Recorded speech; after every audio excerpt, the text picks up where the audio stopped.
Hi everyone, welcome to quantifiers. My name is Sahil. So सबसे पहले तो अगर आप इस साल कैट के लिए प्रिपेयर कर रहे हैं तो हमारा एक व्हाट्सएप का ग्रुप है सभी एस्पिरेंट्स के लिए, डिस्क्रिप्शन में आप ज़रूर ज्वाइन कर लीजिएगा। अब इस वीडियो में बात करने वाला हूँ कि DILR के लिए स्पेसिफिकली कैसे काम करें, क्योंकि DILR एक ऐसी चीज़ है जितना प्रैक्टिस करोगे उतना इंप्रूव होगे। बट कहाँ से शुरू करें, क्या बेस होना चाहिए, क्या रिसोर्सेज होने चाहिए, इस वीडियो में हम बात करेंगे। राइट, सबसे पहले अगर एक इस बारे में मैं बात करूं कि आपका जो टारगेट स्कोर होना चाहिए DILR में क्या होना चाहिए, तो मैं देखो जैसे DILR के 5 सेट आते हैं, है ना। तो अगर आप एक सेट अच्छे से कर लेते हो तो आपके पास उस सेट से आपके पास अराउंड 90 परसेंटाइल बन जाएगा। 2 सेट करते हो तो 97, 98, ढाई कर लेते हो तो 99। तो आपको एक बात हमेशा सोच के चलनी है कि यार 99 यानी इंडिया का टॉप 1% बच्चा सिर्फ ढाई सेट कर पाता है और टॉप 10% बच्चा सिर्फ एक सेट कर पाता है। तो आपका टारगेट होना चाहिए पहले मैं 2 ढाई सेट तक पहुंचूं 5 में से। सो जो टारगेट है होता है ना आपका कि 5 में से मेरे से 4 सेट तो हुए नहीं, एक ही हुआ, दैट इज गुड इनफ। 5 में से 2 ही हुए और अच्छी बात है, और अगर 3 हो गए तो बहुत ही अच्छी बात है। तो ये लेवल अटेन करना है आपने, टारगेट ये होना चाहिए आपका। Right, okay. तो देखो सबसे पहले मैं बताऊं आपको कि DILR एक ऐसी चीज़ है इसमें थ्योरी का कोई इतना मतलब तो है नहीं। जैसे कि हम कुछ टॉपिक्स हैं जैसे गेम्स एंड टूर्नामेंट्स हो गया, रूट्स नेटवर्क, हमें कुछ बेसिक बातें पता होनी चाहिए। बाकी सबके लिए थ्योरी जो है ऐसी नहीं है कि आपको पता होगा तब सॉल्व कर पाओगे, आदत से सुधरेगी आपकी। बड़ी ही इंपॉर्टेंट बात है आपकी, ठीक है।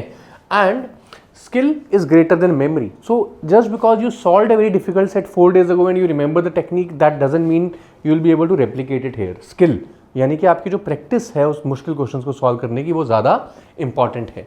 राइट, और उसके बाद आपको कम से कम अगर कोई बात करें मिनिमम कितने सेट सॉल्व करने चाहिए अभी से कैट तक, इफ़ यू आर टारगेटिंग 99 तो हम कहते हैं that you should be solving at least 300-350 sets कम से कम, ठीक है। 100 सेट के बाद तो DILR समझ आनी शुरू होती है कि है क्या, उससे पहले तो पता ही नहीं लगता कि सोचना कैसे है क्वेश्चंस में, ठीक है। आइए अब सबसे पहले लोग क्या करते हैं यार कि हर टॉपिक को अलग अलग सॉल्व करते हैं। Games and tournament, binary logic लगे रहते हैं उसमें। करना क्या है, मिक्स सेट प्रैक्टिस करनी है, ठीक है। टॉपिक के फॉर्मूलाज याद करने से कुछ फ़ायदा नहीं है, क्योंकि वहाँ कोई ऐसे एजेंडेज, कोई ऐसे बहुत ज़्यादा कंसेप्ट यूज़ नहीं हो रहे हैं। वहाँ पे यूज़ हो रही है आपकी सिंपल और सिंपल क्रिएटिविटी, ठीक है, कि मेरे को सारे सेट अटैम्प्ट करने हैं और ज़्यादा बुक्स यूज़ करनी है, नहीं। एक फोकस चीज़ पे ध्यान रखो अपना। राइट, कितने सेट करने हैं, कौन सा सोर्स करने हैं, उसके ऊपर जब मैं आऊँगा तो मैं आपको कुछ बातें बताऊँगा। जैसे कि हमारे पास अगर आप हमारे YouTube चैनल पे जाओगे ना तो 2 चीज़ें मिलेंगी, एक बेसिक एसेंशियल्स ऑफ LRDI और एक एडवांस LRDI। तो बेसिक एसेंशियल में सब बेसिक समझाए हुए और एडवांस में आपको कम से कम 450 सेट आपको मिलेंगे प्रैक्टिस के लिए, which serves a very good जैसे कि ना structure for someone who wants to grow in DILR, not just cram it, wants to grow in it. तो बड़ी इंपॉर्टेंट चीज़ है। हमारी जो वेबसाइट है उसके ऊपर आपको एक PDF मिलेगी। अगर आप हमारी वेबसाइट पर जाएंगे quantifiers.in, फ्री स्टडी मटेरियल में जाएंगे तो एक PDF मिलेगी, उस पर आप क्लिक करेंगे तो जो DILR हमने यहाँ बना रखे हैं ना उसी की हम आपको एक बेसिकली PDF दे रहे हैं। आप खुद से उसको प्रिंट लेके ट्राई कर सकते हैं, नई सॉल्यूशन आया क्लिक करेंगे चल पड़ेगा। Use this resources more than enough for any person who wants to crack DILR। अब क्या आपकी रेसिपी होनी चाहिए उसके बारे में बात करेंगे एक बार, ठीक है।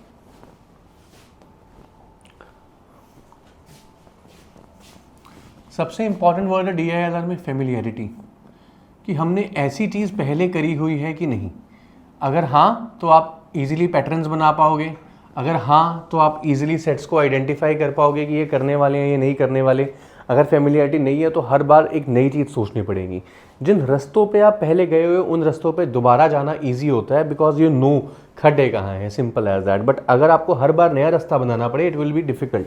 तो familiarity plays a very very major role कि हम इतनी डाइवर्स प्रैक्टिस करें। बहुत सारे बच्चे फिर वही कहता हूँ जैसे टॉपिक वाइज प्रैक्टिस करते रहते हैं, इससे फ़ायदा नहीं है। मज़ा तभी है अगर आप डाइवर्स करोगे, क्योंकि आपको कुछ नहीं पता कहाँ पे गेम्स एंड टूर्नामेंट्स के साथ मान लीजिए कोई और टॉपिक यूज़ हो रहा है और कहाँ गेम्स एंड टूर्नामेंट्स के साथ उसके अंदर बीच में ही कोई और बाइनरी लॉजिक लगा दें वो कि हम ये गेम्स खेलते थे, सच बोल रहा है झूठ बोल रहा है, तो क्या करोगे। तो जितनी ज़्यादा डाइवर्स प्रैक्टिस रहेगी उतना आपके लिए बेनिफिशियल रहता है। अब इनिशियल फेजेस में फॉर द फर्स्ट 1 मंथ जहाँ पे अगर आप बिल्कुल बेसिक पे हो इस वक्त, तो आपको दिन के 2 सुडोकू, ठीक है, प्लस कम से कम 2 LR सेट्स करने चाहिए but without any timer.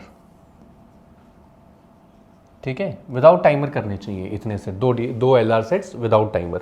Now once you are pass the 1 month stage, तो सुडोकू को चाहे 1 कर दो और सेकेंड मंथ में सेट्स को 3 कर दो, ठीक है।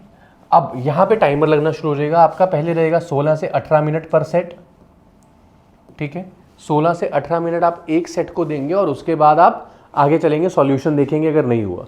आइडियली आपका एक सेट पेपर के मुकाबले देखो तो 12 से 13 मिनट में भी अगर होता है तो बहुत अच्छी बात है, leaves you with good space, ठीक है। तो ये आपकी स्पीड का बिल्ट होना चाहिए। फिर थर्ड में आपको कुछ पेड टेस्ट देने चाहिए, सेक्शन वाइज टेस्ट। जैसे अगर आप क्वांटिफाइज की वेबसाइट पे जाएंगे quantifiers.in, वहाँ पे अगर टेस्ट सीरीज कॉलम में जाएंगे तो आपको DILR बूस्टर टेस्ट मिलेंगे, DILR बूस्टर टेस्ट। उसमें क्या है आपके पास 199 रुपीज़ में हम आपको 50 सेक्शनल टेस्ट देते हैं DILR के with video solution, 50 sectional test. तो ये 50 के 50 सेक्शनल टेस्ट अगर आप टाइम मैनर में देते हैं, कैट पैटर्न पे हैं, तो आपको बहुत ही ज़्यादा फायदा हो जाएगा। सो ये चीज़ों का आपने ख्याल रखना है। तो 2 चीज़ें बड़ा इंपॉर्टेंट रोल प्ले करेंगी, familiarity, second you have to fail better in DILR every time. You have that freedom of failure with you. See, the more you will fail, the more ways you know that they are not going to work. And DILR is about that, finding the ways which are going to work by exploring all the different possible scenarios. Right? तो ये बहुत ही important logic है आपके पास DILR. So सबसे पहले familiarity, फिर consistency। अब कई लोग ये पूछते हैं मुझसे कि यार क्या DILR एक ऐसी चीज़ है जो रोज़ करनी चाहिए? मैं कहूँगा हाँ। क्वांट में आपके पास कंसेप्ट्स आते हैं, जो कंसेप्ट्स अगर आप थोड़े टाइम के बाद रिवाइज करते हो, भूल गए हो, फटाफट हो जाएंगे। DILR होती है प्रैक्टिस से। तो अगर आपके पास रोज़ समय नहीं है तो आप चाहे रोज़ 2 सुडोकू कर लो साथ साथ, अगर किस दिन बहुत कम टाइम है, but keep your brain analytically active, that's a very important part. तो इसीलिए मैं कहूँगा कि फैमिलियरिटी, कंसिस्टेंसी एंड उसके बाद retry every time you fail. So this thing you can not quit, right? So that's the main focus of what DILR is. I have kept it very short. I have given you the sources. अब इसके बाद अगली कोई magic strategy नहीं आने वाली है, मैं तुम्हें बता दूं। अगर तुम सोचो मैं कहीं और पेपर देख लूँ, कुछ और कर लूँ, कोई इसके अलावा जादू नहीं होगा, यही सच है। That's why that's a short video. I hope you know this video helps you out. अगर आपको कोई और डाउट्स है तो आप कमेंट्स में डाल सकते हैं। All the best.